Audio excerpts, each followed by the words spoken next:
আমরা সকলেই এটা চিন্তা করি আল্লাহ তাআলা হয়তো আমাকেই ভালোবাসেন। আসলে ব্যাপারটা এরকমের না।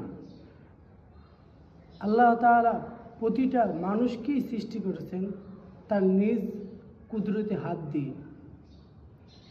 তো আপনাদেরকে ছোট করে একটা ঘটনা বলি। ঘটনাটা হলো, এক রাস্তা থেকে এক গরিব জীর্ণ শীর্ণ কাপড়, ভালো বয়স 70-80 এরকমের একটা মহিলা যাচ্ছিল। পথিমধ্যে এক বড় লোকের নববধূ যাচ্ছিল। তো ওই গরিব লোকটার গায়ে থেকে কিছু ময়লা ছিটিকে নববধূর গায়ে লাগে। তখন ওই নববধূ রাগ করে তার স্বামীকে ডাক দিয়ে নিয়ে আসে। তারপর ওই যুবক, টাটকা বয়স, সে ওই গরিব লোকটাকে বলল, এই ফকিন্নি, তোর কত বড় সাহস, তুই আমার স্ত্রীর গায়ে ময়লা ছিটিয়েছস?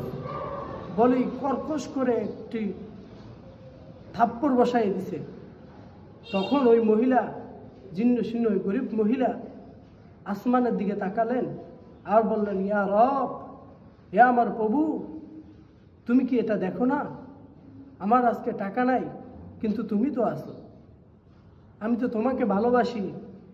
আল্লাহ তাআলা তার দোয়াকে কবুল করলেন। সাথে সাথেই যুবকটা অল্প কিছু যেতে না যেতেই তিনি স্ট্রোক করে মারা যান। এটাই হলো আল্লাহ তাআলার প্রকৃত ভালোবাসা।